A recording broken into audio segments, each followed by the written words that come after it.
going on, everybody? Welcome to another segment of the barbecue. We're back. It's Kyle Conrad and DP here. We're doing another. We got a college underway. We're gonna do a little recap of last week and a little preview games on Thursday, Friday for week 1 of the college football season. Got a lot of content, a lot of games to cover. So let's get started. DP, last week, Notre Dame, just like I was told, absolutely destroyed Navy. Yeah, I thought it was going to be a little bit of a closer game, but I think Notre Dame was far more superior than I thought they would be, and Navy kind of disappointed me.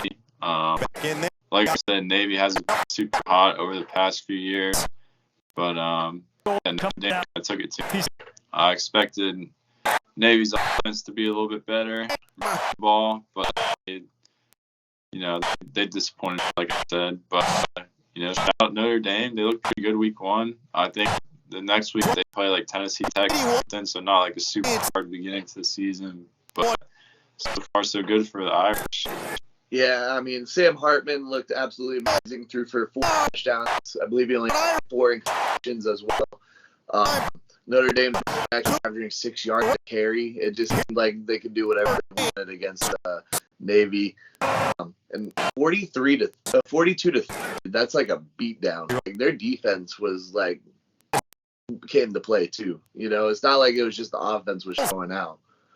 So 100%.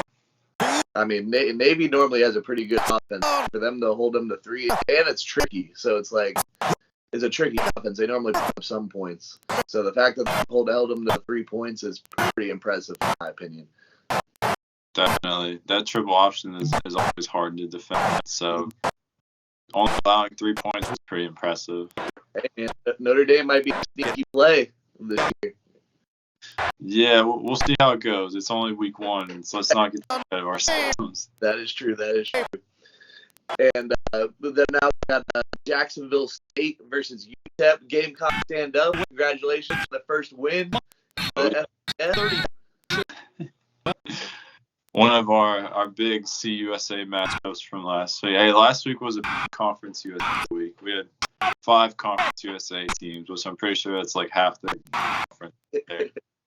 No, I'm happy for Jacksonville State. It looked good, but guess what? It's still you in the win column. Nobody's going to ask any questions later down the line. They're just going to look at that W at the end of the game. So their quarterback only threw for 67 yards. I thought that was pretty bad, but like I said, they got the W. That's what matters. Yeah, it was a pretty sloppy game. I watched like the first quarter and a little bit of the second, and it was like stop, like defensive stop after stop, and I was just like, okay, I'm watching the USC game. And then after that, we had the UMass versus New Mexico State. UMass proved everybody wrong on Saturday. They were the last FBS team in college football going into week 0, and they beat New Mexico State 41-30. Not lasting anymore. Definitely not lasting anymore. Shout out to you, man, for proving us all wrong. Definitely probably took the money from Vegas in that one. I'm actually shocked. I can't believe they put up 41 points. Yeah. How about those Minutemen, baby? Yeah, the next one we had San Diego State versus Ohio. They won 20-13. San Diego State's defense looked incredible. Had 3 interceptions on the day. But we both, I think I called that last segment on the preview. I said San Diego State's defense is normally pretty good. So. Yeah, they definitely showed up. Ohio's offense kind of underwhelmed me. Their quarterback is like a returning 3-year starter, so he didn't have the best team. But projection still had Ohio to win the MAC, so we'll see how it plays out. It's still early in the season.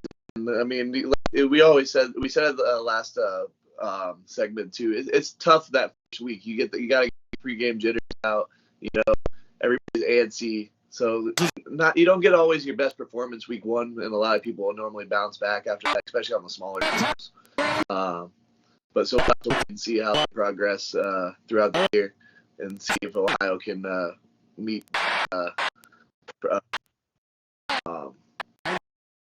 projections going to the MAC championship. But yeah, after that, we got USC versus San Jose State. USC won 56-28. This kid looked absolutely phenomenal. Looked like he was definitely going to repeat that Heisman. 278 yards and 4 touchdowns. He looked great. Yeah, the offense definitely showed up. The defense was and that's what everyone said going into the year is how is USC's defense going to be this year? They weren't great last year, and they really didn't look that good week one against an inferior opponent. I mean, San Jose State does have a experienced quarterback. I think that before the game they said that was his 40th something game he's played in his college career. So it's not like they weren't playing against anyone. They're playing against an experienced quarterback, which goes a long way, especially in college football. I mean, the line is 30.5. I said it was going to be close to the line. It's just under. But USC did pull Caleb Williams, I think, right before quarter started. So I would like to stay in. They probably would have covered it, but no big deal. Yeah, that was one of our heartbreaking was on the picks last week. 28-point victory, and the spread was 30.5. So we almost had it.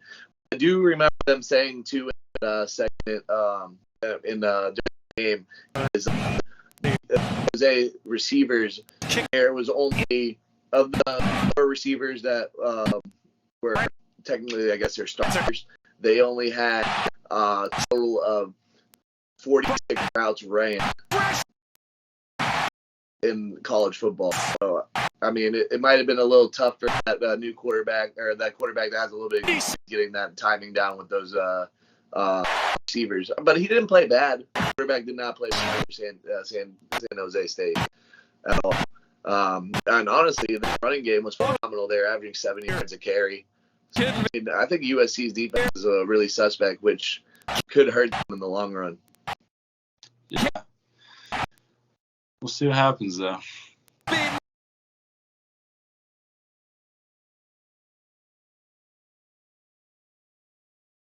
So, but yeah, after that, now we got the Louisiana Tech versus FIU game. Victory for La Tech. Oh, yeah. FIU just looked absolutely terrible. They threw for 4 yards. You heard me right.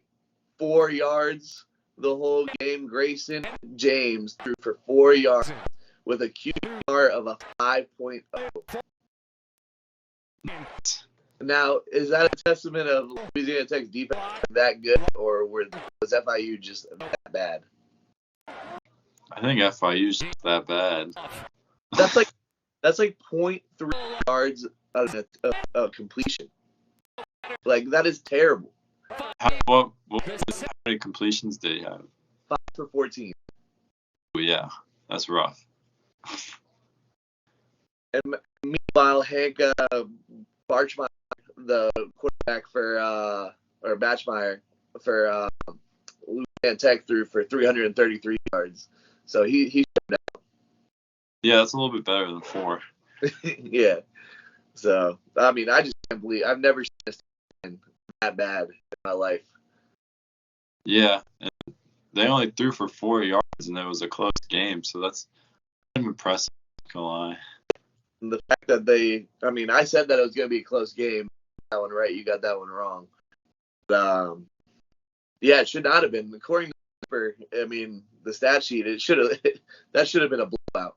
So what happened? I take in that game. The under hit, we got that one. It was 6-3, I believe, and we're No, sorry, I was 6-2 and you were 5-3 in your picks against the spreads. So it's pretty good. Yeah. I'll take that. I should start paying attention, make some money. But yeah, the last game on the docket for week 0 was Vanderbilt versus Hawaii. A lot closer than we thought it was going to be.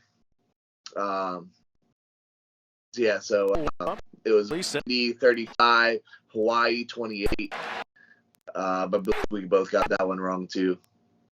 Yeah, we did. But yeah, Hawaii's quarterback looked pretty good. He had 351 yards passing, 3 touchdowns. I think he threw a couple of interceptions though.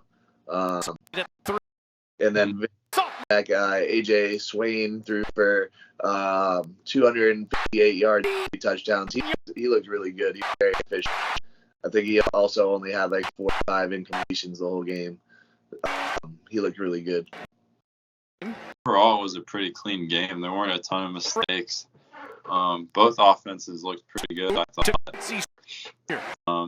I didn't realize Timmy Chang was Hawaii's head coach now. So, I mean, he was, before Cole Brennan was there, he had all the, passing records for Hawaii. And he probably told some of them.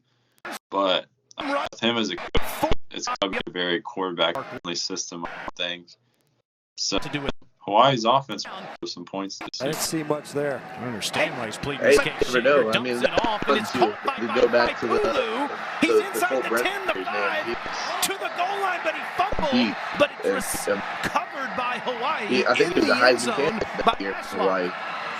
He was, yeah. I mean, they put up like over 50 points a game. Yeah, I mean, I think he had the NCAA record for the most passing yards in a season for a little bit too. I think so, yeah. So until who was the Missouri quarterback? It was he beat him. I think Case Keenum, when he was at Houston, broke it. Yeah, you're right, Casey Keenum. Right. You're right.